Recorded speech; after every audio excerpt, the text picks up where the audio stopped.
Hello friends. English shorthand 100 words per minute passage. Get ready. 1, 2, 3, start.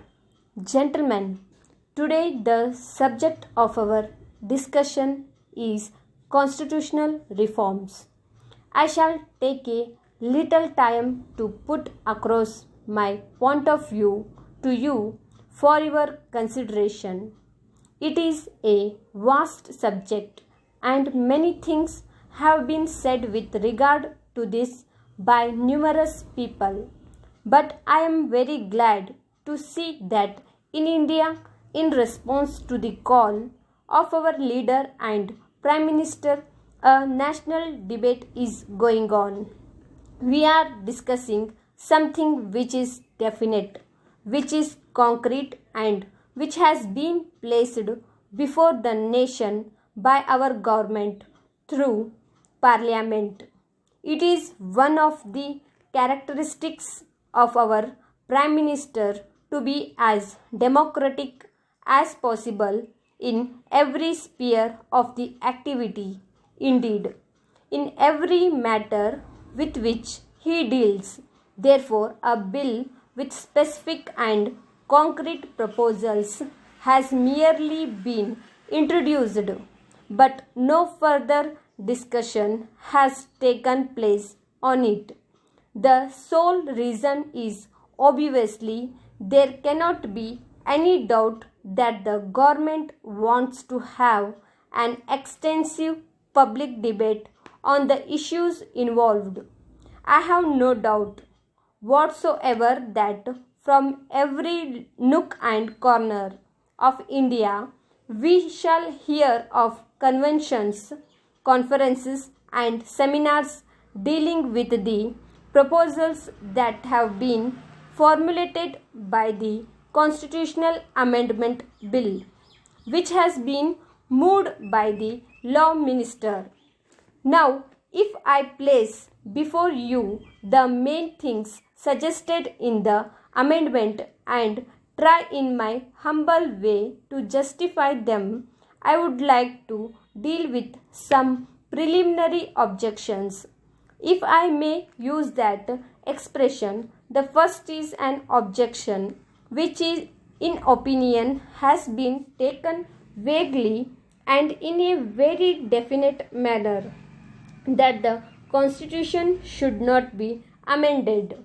The second objection which has been taken is that the party which is in power today, namely the Indian National Congress, has not got the mandate to bring the amendments which it has brought today before Parliament. I do not want to go into the matter from a political point of view, but I would like to deal with this aspect as legally as possible. There is no country in the world which has a written constitution where amendments have not taken place, wherein no power granted for the purpose of bringing about amendments. Each generation has a right to choose to itself the form of government it believes the most promotive of its own happiness. I leave the objection, therefore, by merely saying that this objection needs to be rejected. As regards the second objection, it is said that fundamental rights cannot be altered. I am sure everybody will agree that rights can be classified broadly into two groups, namely natural and civil. Natural rights are inherent, which come from the elementary laws of nature, such as the right of life, the right of freedom, and the like. There are countries where there is no death penalty. In some other countries, certain crimes are still visited with sentences which require a man to lose his life. In many countries, there are laws authorizing preventive detention. In some other countries, there is no such law. It changes from state to state, from nation to nation. Therefore, natural rights too change from time to time. Now, a constitution cannot be in this state of living. It is too sacred a document. There cannot be any uncertainty with regard to it.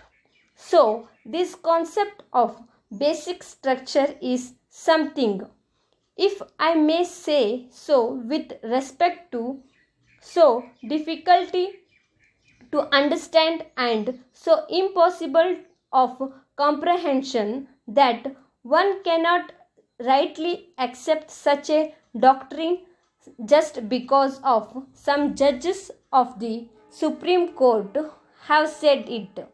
The person who is making this objection has not taken into account the facts of the recent history.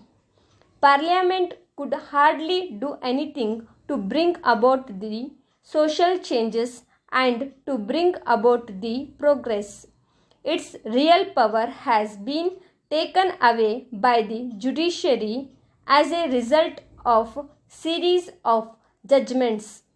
The Prime Minister did, if I may say so, with respect to what every right thinking person would have done under the circumstances in advising the President to dissolve the Parliament nearly 1 year before its term was to expire and to hold the general elections to the Parliament.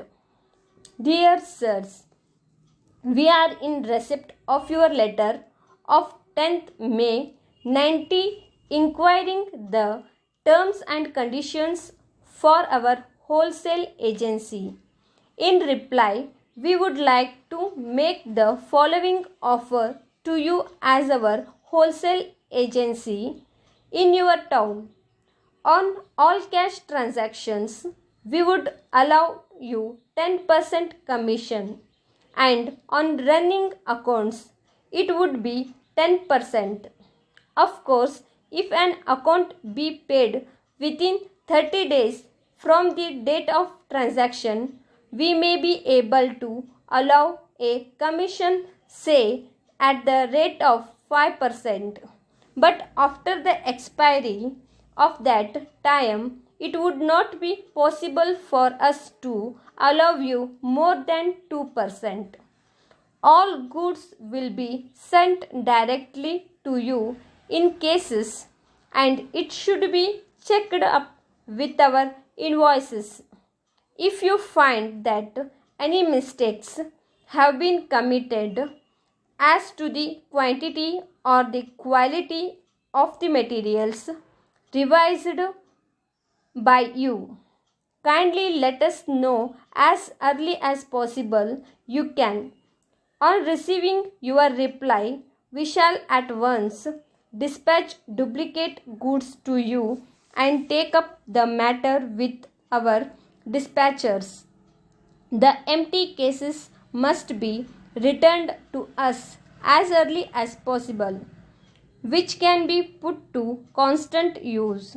Please send these cases carriage forward.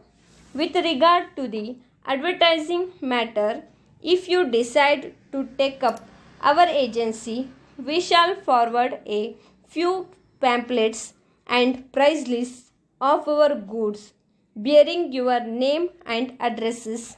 We trust you will be able to dispose of these to our mutual benefit. We shall also send you some show cards for exhibiting in your windows. In case the above details are not sufficient, please let us know at your earliest convenience. It is hoped that you have decided to accept the agency. Yours faithfully.